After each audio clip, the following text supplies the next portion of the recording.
Köszönhető, hogy egyszerűen lelkiismeretfordalásom van, hogy én ezt időben nem fedeztem fel, és tulajdonképpen én is hozzájárultam ahhoz, hogy ez az ember hatalomra kerüljön.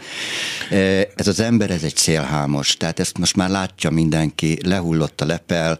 Orbán Viktor egy szélhámos, egyébként egy elég rossz fajta, vagy egy rossz ócska szélhámos szerintem, akiről muszáj lenne, hogy felébredjen ez az ország a Csipke Rózsika álmából, és rájöjjön erre, és rájön, hogy tulajdonképpen egy 13 éve félrevezetik, hazudnak, álproblémákat gerjesztenek, gyűlöletet gerjesztenek különböző csoportok iránt, és ezzel próbálják meg a valódi problémákról elterelni a figyelmet.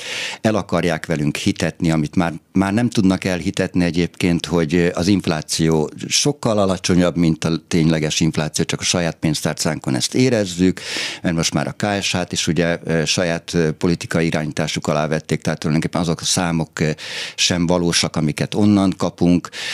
El akarják velünk hitetni, hogy milyen jó nekünk, el akarják hitetni, hogy fejlődik ez az ország, és közben leszakadunk mindenkitől, a régióból is, Európától is. El akarják hitetni velünk, hogy Orbán Viktor mekkora nagy ász a világpolitikában, közben látjuk azt, hogy gyakorlatilag abból a tekintetben nagy ász, és sok szó van róla, hogy csak negatívan írnak róla is, és Magyarországról is.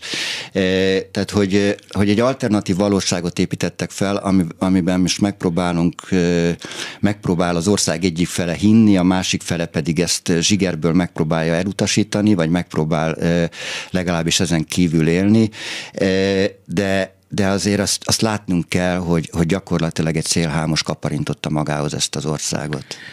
Kardos József, Fidesz egykori alapító a vendégünk. Hát ha mondjuk szélhámos, akkor működik a dolog annyiban, hogy annyi szavazót így vagy úgy összeszednek, olyan körülmények között, és olyan rendszerben, ami azért kell ahhoz, hogy legitimálja mindazt, ami történik. Én nem gondolom, hogy az legitim, hogy olyan választási rendszert állítok fel, amivel mondjuk 40-45%-kal is kétharmadot lehet nyerni. Nem gondolom azt, hogy tulajdonképpen 2010-ben volt az utolsó tisztességes választás Magyarországon.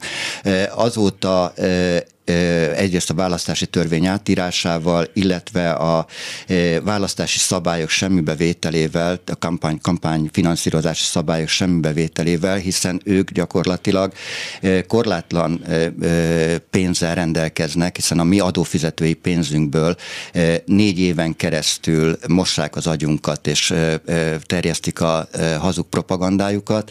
Ezzel szemben pedig, hogyha bármilyen támogatáshoz hozzájut, akár külföldről is mondjuk az ellenfél, akkor pedig erre törvényt hoznak, egy szuverenitásvédelmi törvénynek nevezett. A szuverenitáshoz egyébként semmi köze, törvényt hoznak, azzal, hogy még ezt a kevés pénzt se tudja az ellenzék megszerezni, tehát hogy gyakorlatilag esélytelenül indulhasson.